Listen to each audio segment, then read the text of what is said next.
Laudato si, mi Signore. Loué sois-tu, mon Seigneur.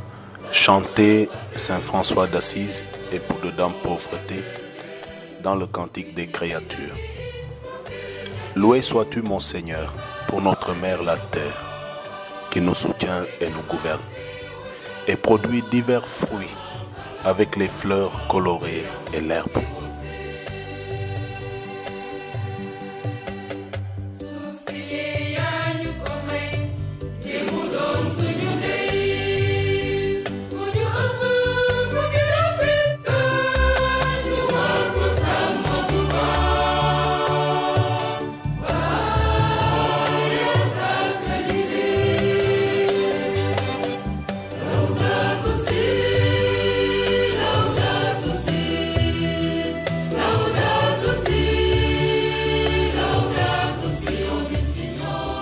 Cette sœur crie en raison des dégâts que nous lui causons, par l'utilisation irresponsable et par l'abus des biens que Dieu a déposés en elle.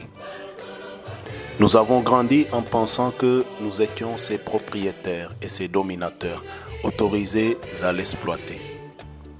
La violence qu'il y a dans le cœur humain blessé par le péché se manifeste aussi à travers les symptômes de maladie que nous observons dans le sol, dans l'eau, dans l'air et dans les êtres vivants. C'est pourquoi, parmi les pauvres les plus abandonnés et maltraités, se trouve notre terre opprimée et dévastée, qui gémit en travail d'enfantement.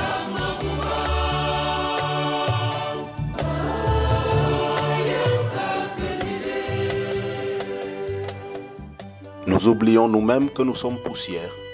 Notre corps est constitué d'éléments de la planète. Son air nous donne le souffle et son eau nous vivifie comme elle nous restaure.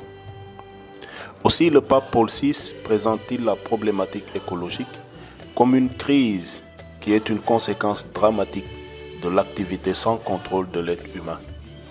Par une exploitation inconsidérée de la nature, l'être humain risque de détruire et d'être à son tour la victime de cette dégradation.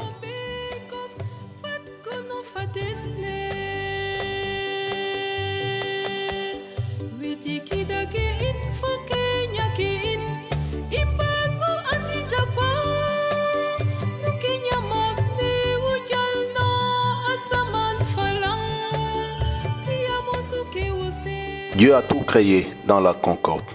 Et aussi longtemps que l'homme n'aurait pas mis sa main mal agie dans cette œuvre parfaite, tout et tout aurait continué à se succéder dans la paix. Mais rien n'est perdu si notre cœur change et avec notre cœur, nos mentalités de destructeurs, tout ce qui est abîmé peut se renouveler. Comme le recommande le Concile Vatican II dans ses premières pages, nous devons nous mettre joyeusement, sans crainte, au travail qu'exige notre époque, en poursuivant la route sur laquelle l'Église marche depuis près de 20 siècles.